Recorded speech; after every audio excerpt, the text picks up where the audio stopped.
Hello po, good morning. Magluluto po tayo ng sopas para sa mga nasunugan.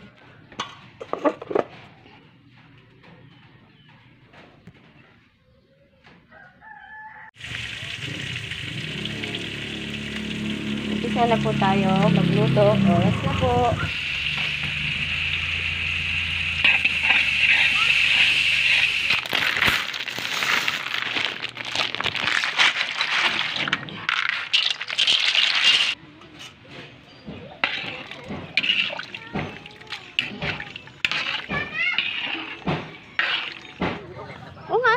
Ba't nasunog? Kasi apang magsasayin sa kahoy. Di may kusina, siguro po. Tapos nang hingi siya ng kamanungay doon. Kaya yun, nasunog. Nasaan si Apang?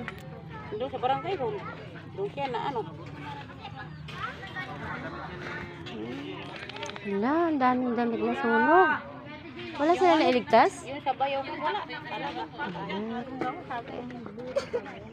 Bumili ko yan na kasama ko pa yan si parang Edmar sa pagbili ko doon sa ano. Oo. Dalawa yung anak mo? Opo. So, kasya na sa inyo. Kasi marami kayo. Ilan yung anak mo, be? Tatlo.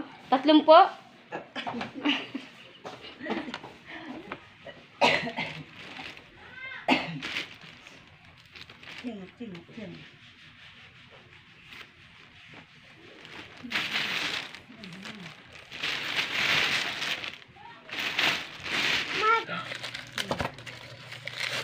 Tig-6 na lang kayo niyan para ano.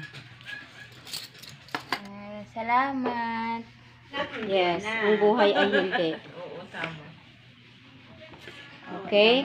Pasensya na, no? Yan lang yung kaya kong i-share, ha? Okay lang, Ate Bercy, salamat. Sige. Walang anuman. Ingat kayo sa susunod. Marami pang busy. Thank you very much. Sa susunod, mag-ingat. Sige, go. Salamat sa blessing. Sige. Thank you. Teka, tama ako magbukas ng pintuan niya. Pakaingatan ko talaga ito. Sige, bibigyan ko kayo tigisa kayong cooler. Ang lamig. Lamig na. Sige, go. Kapuntahin nyo na lang dito yung ano. Thank you very much. Damit na yan. May kukunin na kami.